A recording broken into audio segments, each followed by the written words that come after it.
this week. Obviously, Southwest Queensland had a good week last week. 6 points. Wednesday and Saturday was, or Wednesday and Saturday. Yeah, Wednesday and Saturday. Yeah. Yeah, so 6 points. I did watch the Mitchelton game, and I thought you might have been a little bit patchy in parts, but got the job done, which is what good teams do. Probably just said what I said to the girls after the game. 2-0 win. Said we were very patchy, showed more good glimpses. We were better. We were the better team on the night, deserved the points, but we certainly weren't a polished performance. It's always hard to be up for a midweek game when you're not in a full-time environment. I think, girls have worked all day. You sort of, it's always a little bit more difficult. The crowds are obviously quite poor on a midweek game as well, especially in winter. So the atmosphere was average, which is not something for us. But like you said, got the job done. We're able to, give some players some game time as well and start building some connections. Obviously, having a couple of new signings late in the season, it takes a little while to gel.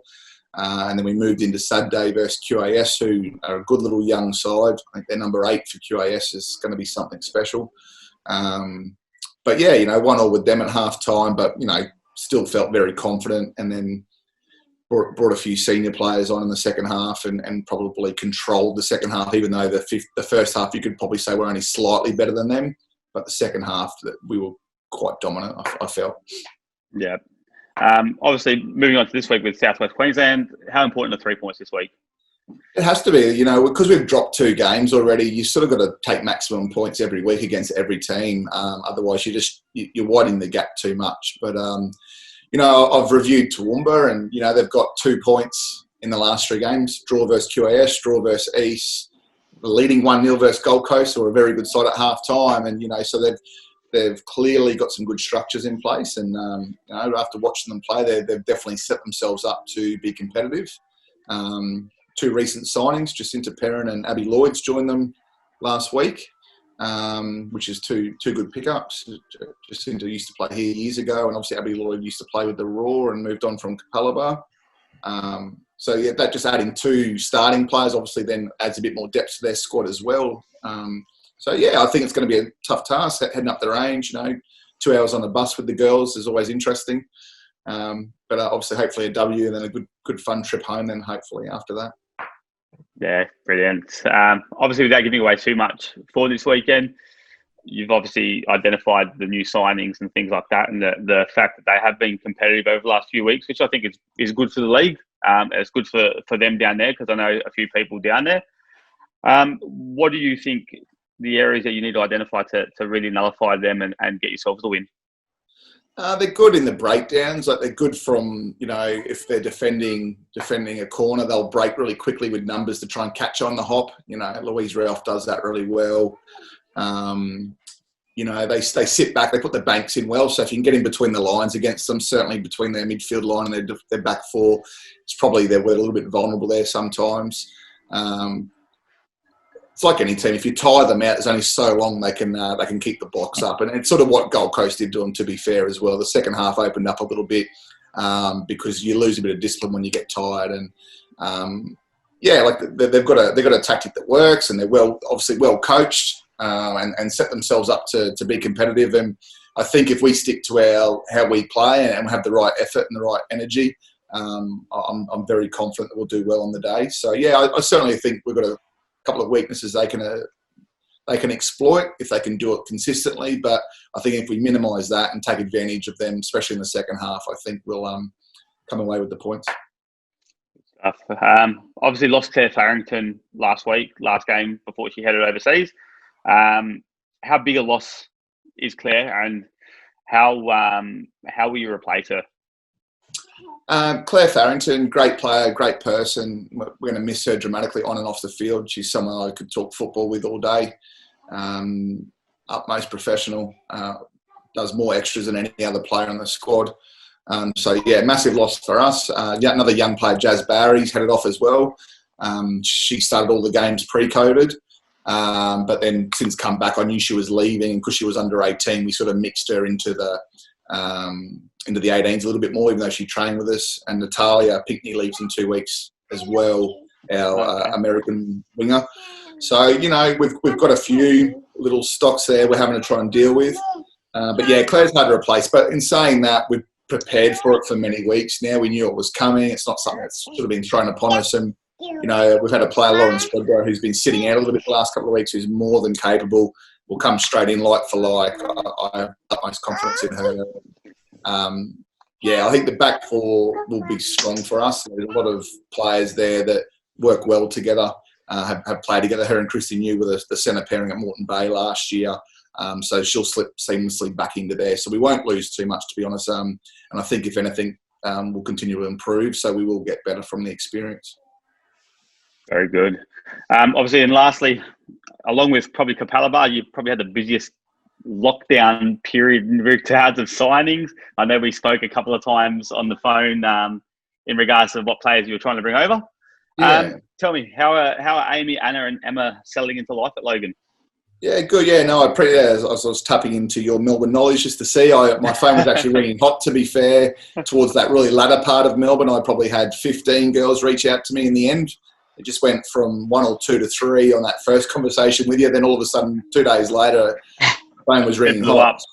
It was tempting to take a few more, but I'm a pretty loyal person, and it was very hard to sort of, unless someone was going to be here for a long period of time, I had to sort of take a deep breath and not get too carried away. So in the end, obviously Amy is a Brisbane person. She went down to Melbourne to play for Victory.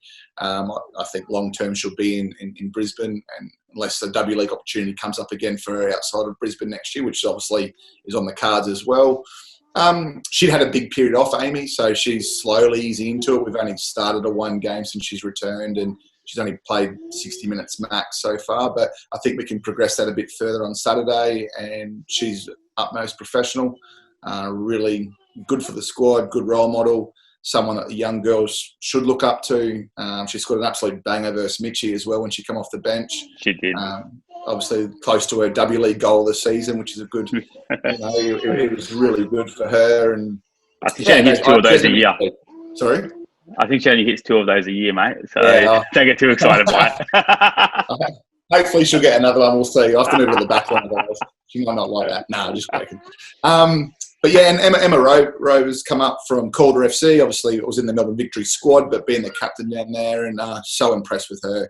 Just such a great human being. Works hard, does what she's asked of her. Just a really great person. So I've just, that was a nice little connection through Angie. And she found the net on the weekend, didn't she? Yeah, first goal actually. She scored the header, put us up 1-0. I'm big on set pieces, and I sort of threw her at the deep end of where I wanted her, and she just went, "Yeah, I'll do that." And that sounds like her. I think it was first or second corner. She went in there, attacked the ball, and we're 1-0 up. But just, I'm big on. I'd rather leave a player out if their attitude doesn't work, even if they're a good player. And bringing new players in is always very risky. And I did a lot of phoning around and ringing around, and everyone just spoke so highly of her.